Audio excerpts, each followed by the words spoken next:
So somebody recently sent me, there's an account, Mekla Wednesday account, and the tagline is, every Mekla has a story. And I'm really excited that my words have become the tagline for this movement. I'm excited. But at the same time, everything has a story, not just Meklas, For example, let's say places have stories. Kocheje, which is the local ground. Kocheje, I'm told, is actually the name of one Nakro, who was actually a brother or the forefather of even us Keditsus. I'm a Keditsu. And the day that Kocheje was digging that field, Nakro was born.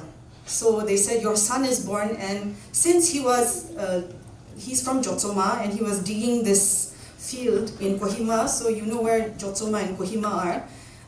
He was in the Rana Kro, and he was in the land below. So that's how Lingulia's surname became Nakro. and because of the story of this place, because this place really exists, and it's called Kocheje, I know that somehow my ancestor was the relative of Nakro. So we are brothers or sisters in the long term. Names also tell stories. I don't know about everybody's, but my name is Theyiesinuo, and all our names tell stories. And the strangest thing is my grandmother, when she found out that, her Angami son and her Sema daughter-in-law are going to have a child, I think she was a little worried. How will this, because those days mixed marriages were very rare. So, she must have thought, how will this granddaughter of mine survive, etc. So she gave me this name, Theyiesinuo, which means know your people or know your roots. And the thing about many names, and that's also another part of the research I do. I don't think I will start an account on the stories names tell. But the thing is, it's a self-fulfilling prophecy in a sense. It's almost as if from birth, I was very keen to know about my people, So, of course, maybe some of us go through periods of blindness, some of us go through periods of intent, and for me, my whole life, I've been very passionate about textiles. Also because my mother was a weaver. She was a champion weaver in Zinoboto, and I think till about class 8, 9, etc., she used to win competitions, and she had like the best pieces in Zinoboto town, etc. But then because she had to study, she was good in studies, she had to choose which one to do. And so and those days, no electricity, you had to study by kerosene, so you had to choose. And so she chose to study, and she went on to become the first semi-doctor, medical doctor. But nevertheless, this is a love that she had and she passed on. I wove till I was about 12 or 13, and then I outgrew my set, and then my mother and my atsa's set were too big. And then, of course, when you're 13, etc., you really have to start studying properly. So my mother wasn't very encouraging. She said, stop it and continue. But my love for making and creating, those of you who know me, I'm an avid crochet and knitter. And I think the same kind of logic goes into, the making of things with threads. I always tell everyone, the mathematics involved in weaving, crocheting, and knitting is something that only computers understand. In fact, believe it or not, computer programming, actually, when they started trying to develop this binary language, they actually borrowed from weaving patterns. So in a sense, this whole idea of that technology is very separate from this field is actually, an error because it's influenced each other. And so, everything tells stories. But for me, because my love for meklas and my love for textiles was something that was it just defined me my whole life. I decided around 2017 to just share my stories and see, is it possible for me to narrativize these textiles in a way that people will understand? Because I think it's very, very important to narrativize everything. One of the things that happens when you narrativize things, whether it's textiles, whether it's places, forests, you know them. And it becomes very difficult to do anything to them. And perhaps one of the ways that we can stop ecological disaster, one of the ways that we can stop, sort of the defacement of our lands, our properties, is perhaps just to narrativize them. And my narrativizing of textiles also broadly is connected to my campaigning for sustainable fashion. It's not just these things that were woven, but it's also the things we wear. I wear secondhand things, I wear very, very old things, I wear things that I've repaired 1,000 times, and I write about it and I declare it. Because I think it's important for us to really contest this idea of fast fashion that says that these are just things that can be disposed. And if perhaps we can narrativize our lives, we can spend less, appreciate more, share, and I think these are ways that we can maybe make the world a better place, as naive as that may sound. Today, what I want to share and what I have worn, this is going to be a very sort of artistic kind of fashion show, because I will, by the light of the phones. But what I'm wearing today is the Lohe. And one of the reasons why I chose the Lohe is because it is deceptively simple. In fact, I have heard people from my own tribe, as well as people from other tribes saying, this Angami dress is so boring, you don't have so many varieties, right? Angamis, we only have Lohe and Loramusa, and of course, depending on whether southern, western, northern, we have some variation, but we literally have, you can count the number of, cloths we have. But so this is why I wanted to speak about the Lohe. The first thing, the first special thing about this Lohe is it's actually pan-tenimie. It doesn't belong only to the Angamis, it belongs to the Chakasang, it belongs to the Mao, the Pomai, na? And if you actually think about it, what have I said? I've actually now spoken about not only one state, I've spoken about 2 states. As an academic, one of the things that I do is I look at orality and I look at different contestations of orality. And when we talk about indigenous identity and rights, what do we depend on as indigenous people? We depend on our oral traditions. And that usually, when it comes to oral traditions, that is the domain of men. Usually, if you are supposed to tell your village story, very unlikely a woman will stand up and do that in the community. That is the duty of the men. And of course, we all know, we live in modern times, we all know there have been different kinds of contestations. Are we from Makel? No, we are all from Kejakinyo. Let us not say, our men keep fighting in the newspaper. What can we say? But the cloth doesn't lie. And the exact cloth is worn by our brothers and sisters in Manipur as it is worn by us. Within ourselves, Chakasang, Angami, Chakasang, Angami. What can we say? Again, whatever talk happens, we have the same cloth. And the fact that we have the same cloths means what? We came from the same place.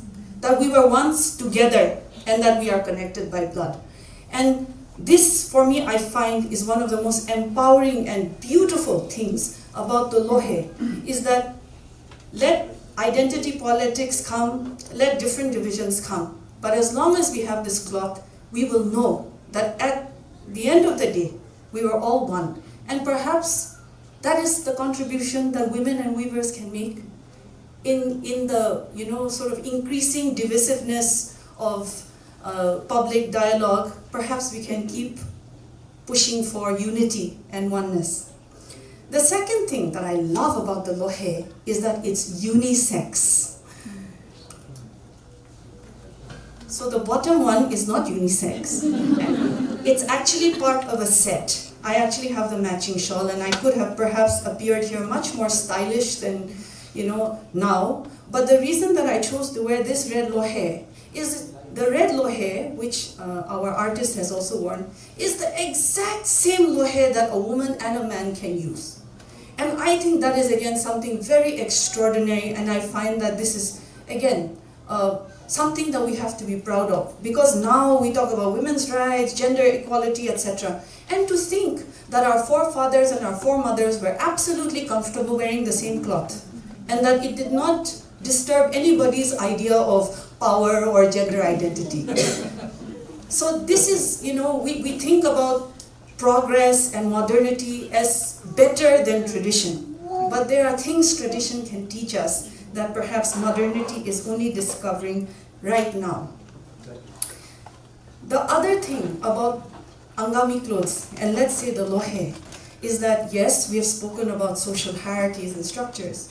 But Angamis, I'll speak only for Angamis, but I'm sure this is true for Chakasangs and Maos and Pumais also.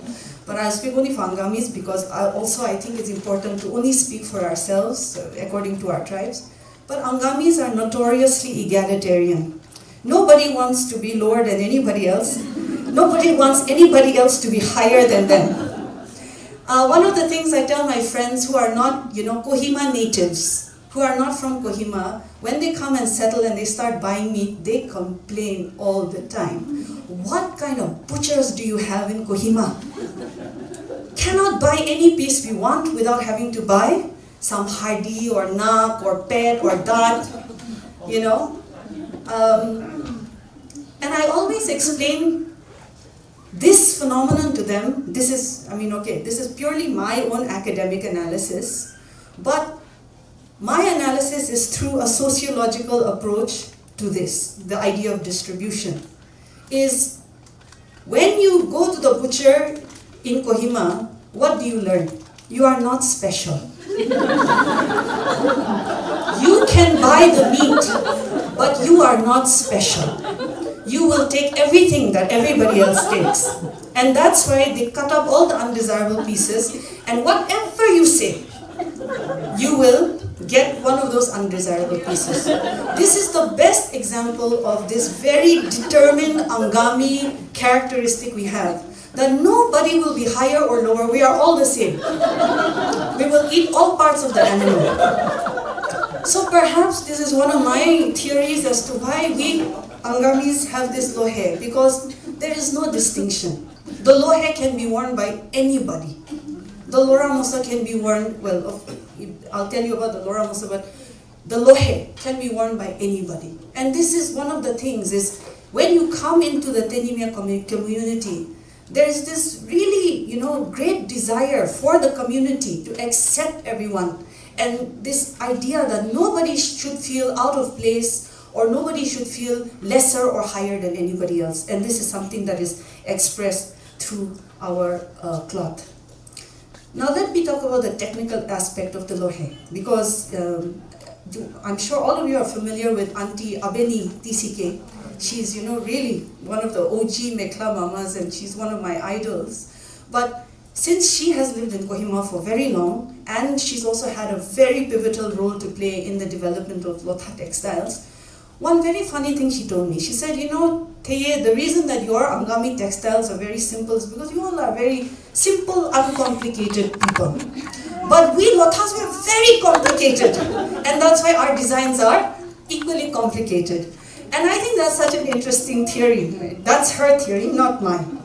But, when it comes to this cloth, if you look at this, I'll just open it. The shawl.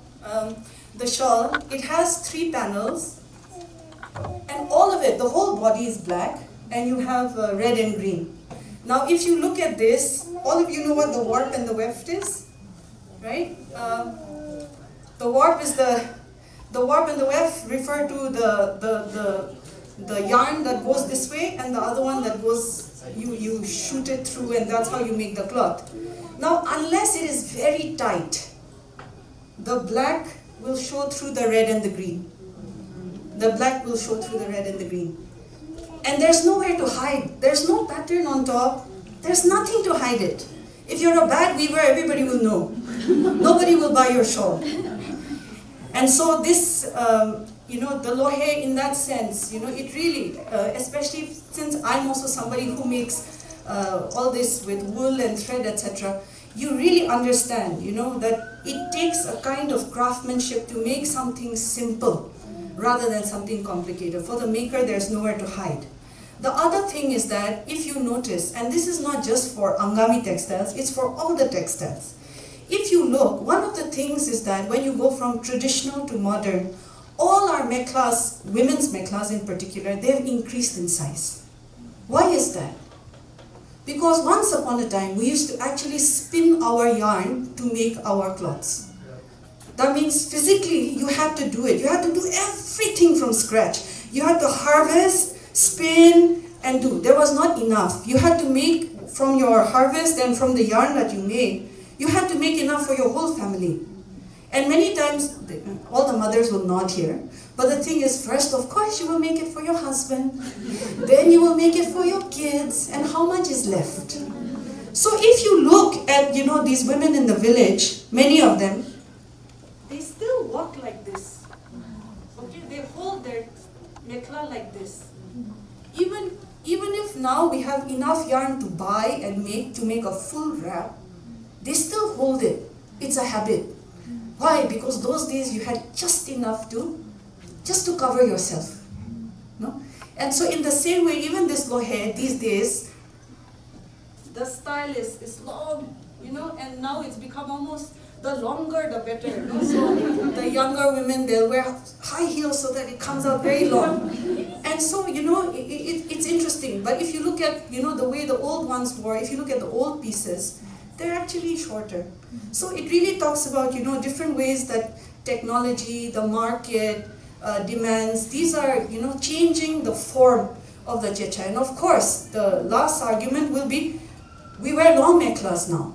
And one of the things I tell everyone is, this is a new fashion. The old fashion was to wear very short mekhlas, mini skirts, tiny micro minis. So this is one of the ways I encourage my, the younger women who follow me, my students. Hey, if you're going for a party, why not wear a micro mini mekhla? Because you are not doing anything new. You are actually going back in time. These are the things. And so, in terms of the technical aspects, even the lohe has changed. Now, I want to talk about, now the personal aspect of these lohes that I'm wearing today. Let me first tell you about a story about two sisters. They were those days, you could have different wives, more mothers, etc. So my great-grandfather, he was Rutsa, Yekahe Rutsa, and he had, okay, that's a long story, I can't tell you that part, okay, but his son died, and he had two daughters from his first wife. And so they were like blood sisters, and after that, after the wife died, he had some more daughters, etc. But they were half sisters. So for my grandmother, she had only one blood sister. And sadly for my grandmother and her sister, because they were blood sisters, they were very close. I'm told they were so close that they would never do anything without each other. But sadly, at some point, something's happened, and they just, as they say, as much as you love, you hate in that equal intensity. They couldn't stand each other. And so that was the sad fate of their relationship. They couldn't stand each other. And that is how, they each passed away, etc. But the beautiful thing about this story is that their children chose not to take up the grudges of their mothers. Their children chose to make peace. They became like the best of friends. And so my father became very close to my Anya Kriya, who is, I wish we didn't bring the book, nah? Okay, it's in the back, okay? And Avino is not here, and Adenyo also, the actual granddaughters are not here. But the thing is, Anya Kriya and my father were they became really close friends. And of course, by extension, the children became friends. So I became friends with the daughter, and then Abinyo Kire, you all know, famous author, etc., who has reprinted her grandmother's book. We are now, not just known to each other, close, but also we are colleagues.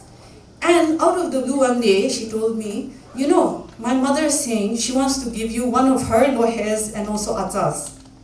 And so she brought it for me. So the one I'm wearing is this one. So the personal story is that you can also make peace. And every time I wear this, I think, I'm wearing something. And as in, I live in the house where my Ata is buried. I see her grave every day.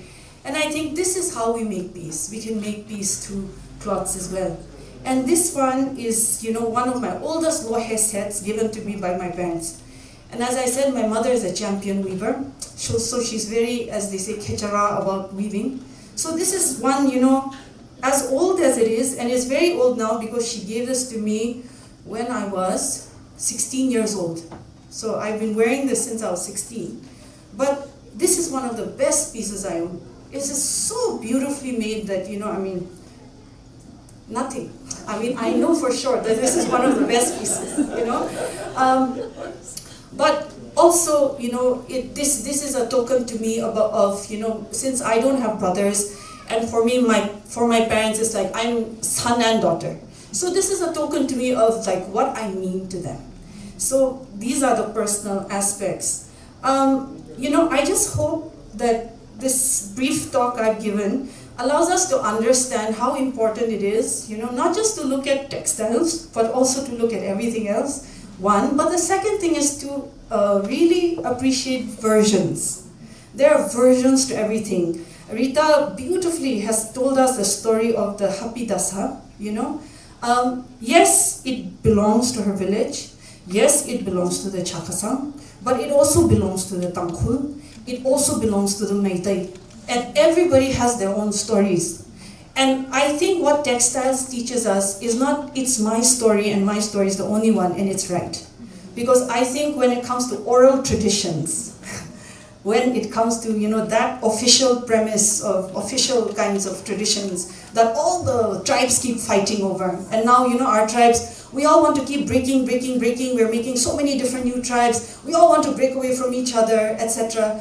I don't know whether I'm against that or not. But all I'm saying is that when you look at textiles are always telling us whatever you want to do, you are still connected. And there's a connection you cannot deny. In the same way that, let's say, one of the motifs she spoke about is peacock. Now, if you look at the science of peacocks, they are indigenous to the Indian subcontinent, but only till about 3,000 feet above sea level. And Javame is at 8,500 feet above sea level. It is not possible whenever that peacocks were there in Javame. How is it has come to the cloth? So these are traditions of different kinds of interactions between different peoples, different histories of trade. And if we embrace that, I think we will be more open and more flexible to allowing our textiles to absorb new narratives, because things are changing. We have different kinds of yarn. Dolly is there, polyester is there, Thailand is there, Bornali is there. And we should not take, I feel, a purist view and say, oh, this is such a sacrilege, because we can never return to only cotton. So there are different ways that we have to absorb our histories. And I know there are so many young people here, so I just want to say one thing to the young people, is that, many young people say, oh, we're so afraid because we get scolded when we use this. Ma'am, we're also inspired, but how? What I want to say is, how do you do this? Do it on your own terms. Do it on your own terms, because it is yours. It may belong to all of us, but your generation is the one that is going to take it forward. So it's narratives and creations and designs that you need to, develop according to your lifestyle, according to your needs. Just because I like tying all the threads together. I don't know if it was by my mistake or not, but the song that was just sung, I think you should do it your way. Thank you.